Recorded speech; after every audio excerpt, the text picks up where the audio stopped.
I'm here today to talk about prayer. When I think about prayer, yesterday I went, and today I'm going, It's so many things. It's hard. It's almost like the Holy Trinity to try to describe prayer because it is so many different things for so many different people. So here we go. Prayer is both an activity on its own as well as the way someone lives out their entire life. It can be formal, informal, verbal, nonverbal, active, contemplative. Prayer is, by a very, very simple definition, communicating with God. Just as we talk and share with our best friends what's happening in our lives, seeking advice, asking for support and care and love, so we talk and share with God. And just like we listen with friends, we try to listen to God. As in human communication, our communication with God can be expressed in many different ways. We communicate with God using words and songs. In fact, I've heard that when you sing, you pray twice. In imagination, in silence, ritually, or just spontaneously, a prayer comes to your lips. Now, ... I put this eloquent and comprehensive presentation of prayer together the morning of January the 6th. By the nightfall or night of January 6th, I was at a point where any kind of verbal or non-verbal prayer just wouldn't come. It just did not fit all the thoughts that were in my head.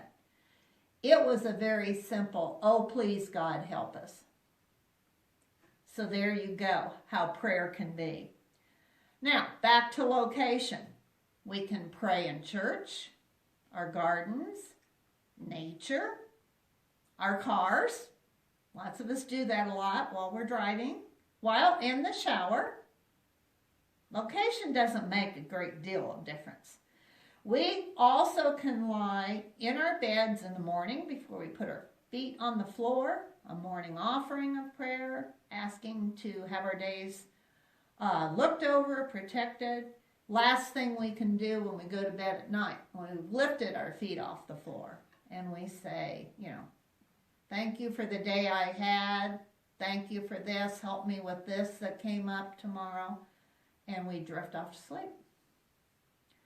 One of the characteristics of prayer that we Catholics really talk about is it has to be the right intention, the right way of praying. And I don't mean, I said way of praying, but I mean it's also got to be done for us to remember that we are aligning our will with God's will. More about that in a moment. We can offer our everyday activities as prayers. As we do the things we do daily that seem so simple to us. There is a saint, Saint Teresa, and she said that she would offer everything that she did, like drying a dish, to God. Another important thing to think about is it comes in so many forms that you can't go bad on prayer. You can't do it wrong, in my opinion. There's some things that I'm going to talk about in a minute about guidelines and some things when we do that, we're probably not in the real form of prayer. But you need to find what it is, what form of prayer that you really connect with. And it takes some experimenting. It's nothing you're going to come to terms with right away if you haven't been a big prayer. You got to find what fits your mold and what fits your way of thinking and that comfort level. So some forms of prayer are standard, memorized prayers. Our Father, Hail Mary. We'll give you a book when we come together on January 17th that talks about lots of prayers you can use, lots of prayers that are handy to pick up when I'm grieving, when I have an important, well, for students, we even have when there's a test coming up, that type of thing. It's a little blue book, and it's quite handy. And I found something yesterday, and I shared it with Carol because I thought it was so cool when I found it, that traditional Catholic prayers are like family heirlooms passed on from generation to generation. And you know, last night, that is what I was finally sitting there saying, the Our Father and the Hail Mary. Daily devotionals, books where you read a thought or a spiritual essay. Daily Mass or weekend Mass. The Mass is just about our highest form of prayer. That is a form of prayer. Reading daily scriptures. Watching online inspirational podcasts or daily presentations. Devotions such as the Rosary, Novena. Dave mentioned one of our evenings, the Chaplet of Divine Mercy. Litanies for special causes. And singing hymns. Yeah, so there really is a point to use singing in church, except we can't do it right now, okay? But when we get back to that. And the tradition of the Catholic Church highlights 4 basic elements of Christian prayer. And I'm not sure I like the word element, but I would say maybe reasons for prayer. And that is, number 1, prayer of adoration, blessing. Just that we adore God, that we, give him and asking for his blessing. Number 2, prayer of contrition or repentance. The idea, you examine your conscience kind of at night and you think, oh, I'm sorry I made that move. Please help me not to make that move again.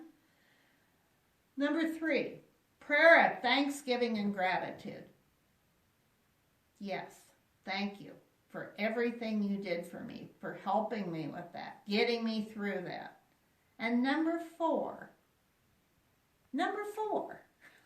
I think this is kind of like on a sliding scale here, is petition or intercession, what I need help with.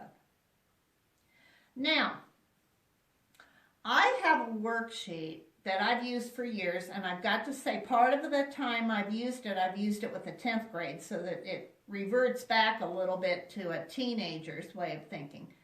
But sometimes it's easier to say what something is not than what it is.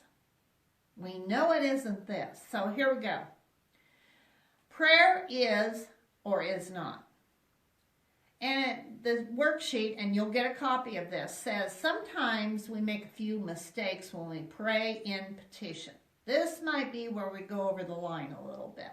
So you might want to self-check yourself. Number 1, thinking prayer is magic. Prayer is not magic. It's not an illusion or a trick. It's kind of, when we think about prayer this way, we're thinking we can force God to grant our wishes if we say the right words or do the right rituals. And it's kind of a common form that we almost borderline superstition. Examples: chain letters, Facebook posts that circulate are an example of this. The posts usually promise something will happen if you implicitly follow the directions. Pass this on to 10 people in the next 5 minutes and then throw the phone behind you or something, or sit in the chair 3 times. I don't know. Now, do we really think, that we can control God through some special prayer formula?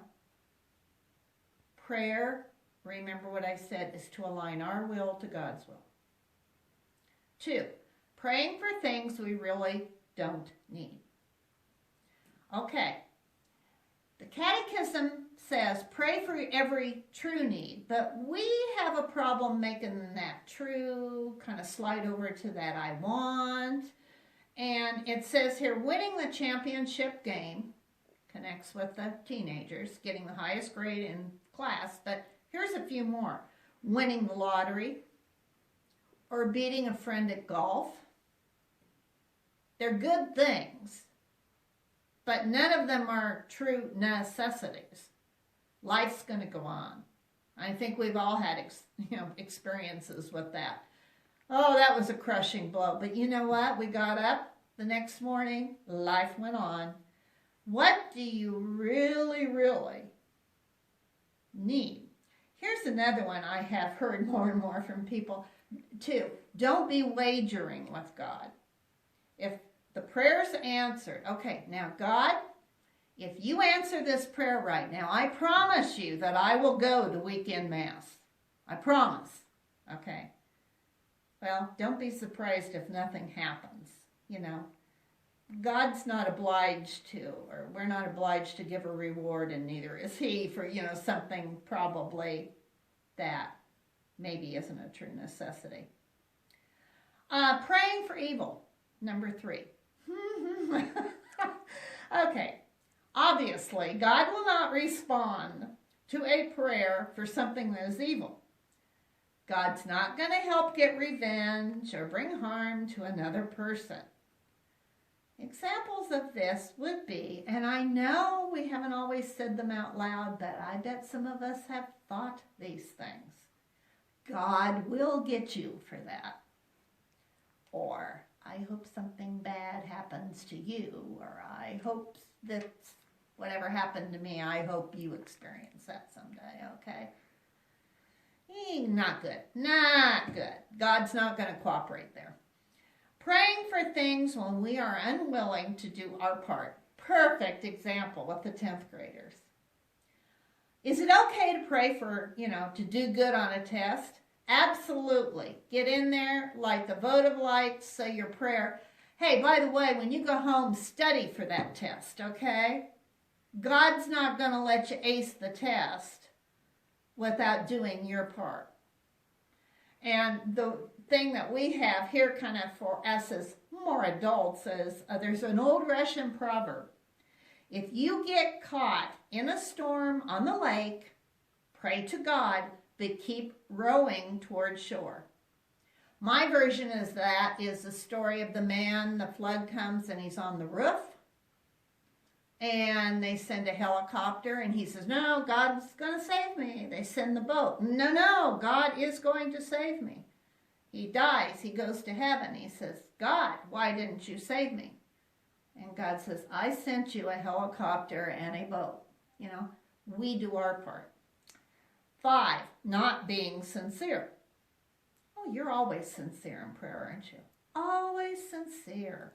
I only pray when I know it's proper and I want something. Yeah, that's the problem. You only pray when something important is happening or when you want something. The rest of the time it's kind of like, oh, God's there. He's there if I need him. And then an emergency happens and we turn to God with this quick cry for help. And we get upset that God doesn't immediately answer our prayers, which I believe sound at that point more like demands. These only in case of emergency prayers. They can be sincere, believe me. They can be. Deer jumps out in front of the car. But we need to communicate with God at other times too if we want to call upon him then, and especially in Thanksgiving. And finally, giving up too soon. Jesus stressed that we need to be patient and persistent when we ask for God's help. And some people aren't willing to be in it for the long haul when they start praying. They ask for help once or twice, and then nothing's going to happen. I give up. Well, let me tell you a Georgetown story. Ellen Sinnott prayed for, I have now found out, I finally asked the question, it was 7 years for her daughter Anne to come back to the Catholic Church.